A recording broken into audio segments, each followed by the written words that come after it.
인생을 살아갈 때의 난간. 까딱 잘못하면 낙상 사고가 일어나기 쉬운 계곡의 좁은 비탈길이나 다리 같은 곳에는 반드시 난간이 설치되어 있다.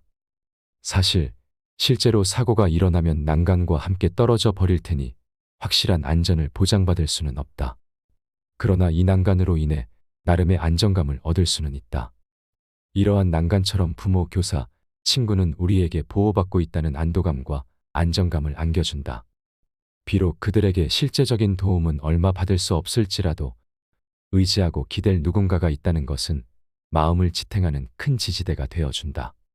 특히 젊은 사람에게는 난간과 같은 역할을 묵묵히 맡아줄 사람이 반드시 필요하다. 스스로가 약하기 때문이 아니라 더욱 잘 살아가기 위해서. 배울 의지가 있는 사람은 지루함을 느끼지 않는다. 배우고 지식을 쌓고 지식을 다시 교양과 지혜로 넓혀가는 사람은 지루함을 느끼지 않는다. 모든 것이 이전보다 한층 더 흥미로워지기 때문이다. 다른 사람과 같은 것을 보고 들어도 그 사람은 평범한 것의 교훈이나 단서를 간단히 찾아내고 사고의 틈새를 메울 그 무언가를 발견한다. 결국 그의 나날은 수수께끼 풀이와 진배 없는 지식 획득의 재미로 채색되고 의미 있는 충만함으로 채워진다. 그에게 세계는 마치 식물학자가 정글 속에 있는 것처럼 흥미롭기 그지없는 탐험의 대상이다. 매일이 발견과 탐색으로 가득하기에 지루할 틈이 없다. 물러서야 비로소 파악할 수 있다. 모네가 그린 전묘화는 가까이서 보면 무엇을 표현한 것인지 알 수 없다. 멀찌감치 물러서서 감상한 후에야 비로소 거기에 그려진 대상의 윤곽을 알 수 있다. 어떤 일의 소용돌이 속에 있는 사람도 이와 같다. 가까이에 있으면 무엇이 어떻게 되어 있는지 이해할 수 없다. 그러나 그 일에서 멀찌감치 떨어져서 보면 무엇이 문제인지 또렷이 보인다. 소용돌이를 구성하는 축이 무엇인지 확연히 부각되기 때문이다.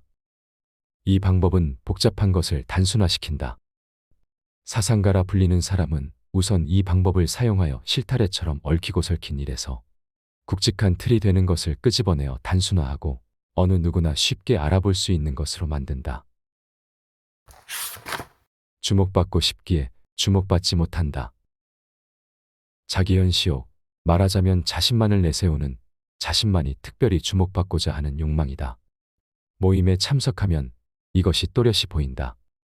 어떤 이는 이야기나 풍부한 화제거리로, 또 어떤 이는 기발한 의상으로, 어떤 이는 넓은 인맥으로, 또 다른 이는 자신의 고립으로 각자 자신만이 주목받길 꾀한다. 그러나 그들의 이런 계산은 착각이다. 자신만이 주목받을 주인공이요, 타인은 관객이라는 생각을 가지고 있기 때문이다.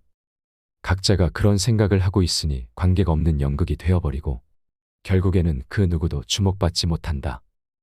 때때로 인생에도 이 같은 일이 일어난다. 어떤 사람은 권력으로, 어떤 사람은 학력으로, 어떤 사람은 동정을 이끌어내기 위해 애처롭게 행동하며 각자 주목받으려 한다. 그러나 그 목적은 이룰 수 없다. 모든 이가 나 외의 타인은 자신의 관객이라 생각하기 때문이다. 실증을 느끼는 이유는 자신의 성장이 멈췄기 때문이다. 좀처럼 간단히 손에 넣을 수 없는 것일수록 간절히 원하는 법이다. 그러나 일단 자신의 것이 되고 얼마간의 시간이 흐르면 쓸데없는 것인 양 느껴지기 시작한다. 그것이 사물이든 인간이든 마찬가지다. 이미 손에 넣어 익숙해졌기에 실증이 난다. 그러나 그것은 자기 자신에게 실증나 있는 것이다. 손에 넣은 것이 자기 안에서 변하지 않기에 질린다. 즉 대상에 대한 자신의 마음이 변하지 않기 때문에 흥미를 잃는다. 결국 계속해서 성장하지 않는 사람일수록 쉽게 실증을 느낀다. 오히려 인간으로서 끊임없이 성장하는 사람은 계속적으로 변화하기에 똑같은 사물을 가지고 있어도 조금도 실증을 느끼지 않는다. 겉모습에 속지 마라. 도덕적으로 행동하는 사람이 진정 도덕적이라 단언할 수는 없다. 그것은 단순히 도덕에 복종하고 있는 것일지 모르기 때문이다. 스스로는 아무런 생각도 판단도 하지 않고 세상에 대한 체면 때문에 단순히 따르고 있거나 자만심에 차 그 같이 행동하는 것일지도 모른다. 무기력감에 체념한 상태일 수도 있고 다른 사고나 행동은 성가시다는 생각에 도덕적인 행동을 그저 하는 것일지도 모른다. 결국 도덕적인 행위 그 자체가 진정 도덕적이라 단정할 수는 없다. 요컨대 도덕은 그 행위만으로는 진짜인지 아닌지를 좀처럼 판단할 수 없다. 강해지기 위한 악과 독. 하늘을 찌를 듯이 높이 자란 나무.